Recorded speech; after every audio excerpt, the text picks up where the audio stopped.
নমস্কার, আজকে আমরা শিখব নাম্বার সিস্টেমের একটা অঙ্ক, ফেস ভ্যালু এবং প্লেস ভ্যালু।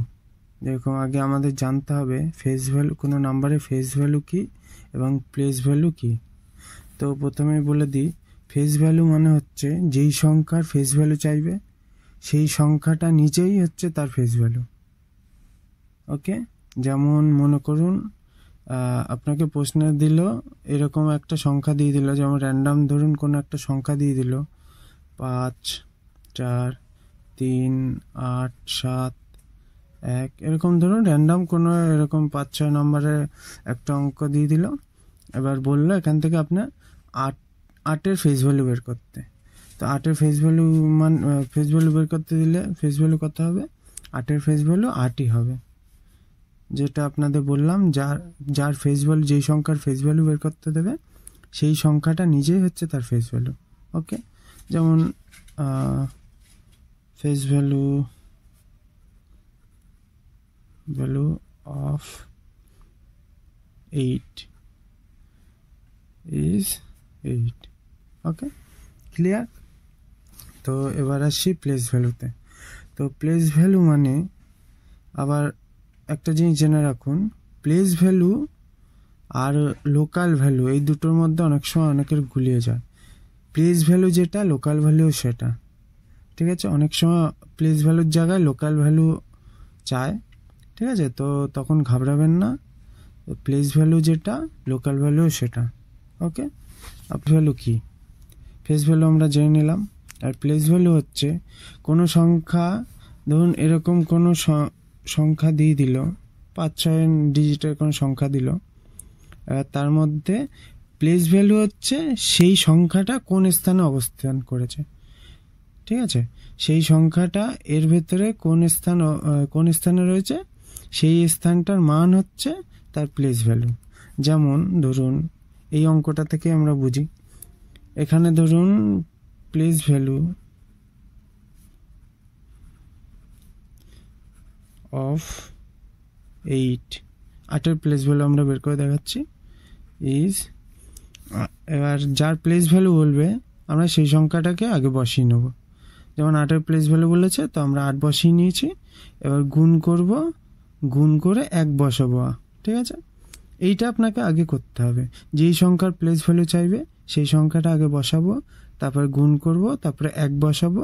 এবার দেখতে হবে এর ভেতরে 8 কোন স্থানে অবস্থান করছে। যেমন এখানে এই ক্ষেত্রে 8 এইখানে অবস্থান করছে, মানে একক, দশক, শতকের ঘরে অবস্থান করছে। তো এবার দেখতে হবে 8-এর পরে কটা সংখ্যা আছে। তো 8-এর পরে দুটো সংখ্যা আছে, তো যে কটা সংখ্যা তার জন্য সে কটা শূন্য বসে গেল। ওকে, ক্লিয়ার? যেমন এর ভেতরে 8 কোথায়, এখানে বসে আছে, এরপরে কটা সংখ্যা আছে? দুটো সংখ্যা, তো দুটো সংখ্যার জন্য দুটো শূন্য। আর আগেই বললাম যেই সংখ্যার প্লেস ভ্যালু বলবে সেই সংখ্যাটা আগে বসাবো, গুণ করব, তারপরে 1 নেব। 1 নেওয়ার পরে এবার দেখতে হবে সেই সংখ্যাটার পরে কটা সংখ্যা, আগে না, ঠিক আছে? পরে কটা সংখ্যা আছে সেই কটা শূন্য বসিয়ে নেবো, শূন্য বসে গুণ করে নেবো। তো 8 × 100 মানে 800। তো এখানে ক্লিয়ার, কোনো সংখ্যার ফেস ভ্যালু বের করতে দিলে সেই সংখ্যাটাই হয়, এবং প্লেস ভ্যালু বের করতে দিলে, প্লেস ভ্যালু বা লোকাল ভ্যালু বের করতে দিলে তো আমরা এইভাবে করে নেব। এখানে 8-এর প্লেস ভ্যালু কত? 800। ওকে, ক্লিয়ার? তো চলুন, এবার আমরা শিখে নিয়েছি ফেস ভ্যালু এবং প্লেস ভ্যালু কি। এবার আমরা এর থেকে একটা অঙ্ক করব, অঙ্ক থেকে আমরা বুঝব। তো এখানে প্রশ্ন করা হয়েছে 9, 2, 4, 7, 1, 4, 3 এই সংখ্যা থেকে 7-এর ফেস ভ্যালু এবং প্লেস ভ্যালু এর পার্থক্য বার করো, ঠিক আছে? তো আমরা এই সংখ্যাটার ফেস ভ্যালু এবং প্লেস ভ্যালুর পার্থক্য বের করতে হবে। পার্থক্য মানে সবসময় আমরা জানি বিয়োগ করতে হয়। তো এখানে পার্থক্য বের করতে গেলে প্রথমে আমাকে ফেস ভ্যালু বের করতে হবে, 7-এর ফেস ভ্যালু। তাহলে ফেস ভ্যালু কত হচ্ছে? 7। ফেস ভ্যালু 7, 7-এর ফেস ভ্যালু 7। এবার আমরা বের করবো প্লেস ভ্যালু, 7-এর প্লেস ভ্যালু। এখানে প্লেস ভ্যালু, 7-এর প্লেস ভ্যালু, এখানে 7-এর জন্য 7 নিয়ে নেবো, ইন্টু করবো, 1 বসাবো। এবার দেখতে হবে 7-এর পর এই সংখ্যার ভেতরে 7-এর পর কটা সংখ্যা আছে।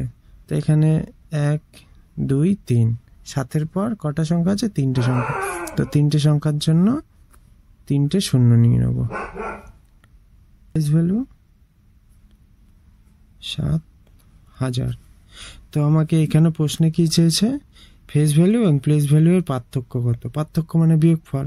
তো আমাকে বড়টা থেকে ছোটটার বিয়োগ করতে হবে। তো প্রথমে 7000 করে নেব, বিয়োগ 7 করে নেব। তাহলে কত হবে? 6993। এটাই হচ্ছে আপনার উত্তর। এখানে প্লেস ভ্যালু থেকে ফেস ভ্যালুটা বিয়োগ করে দিলে আমাদের উত্তর বেরিয়ে যাবে।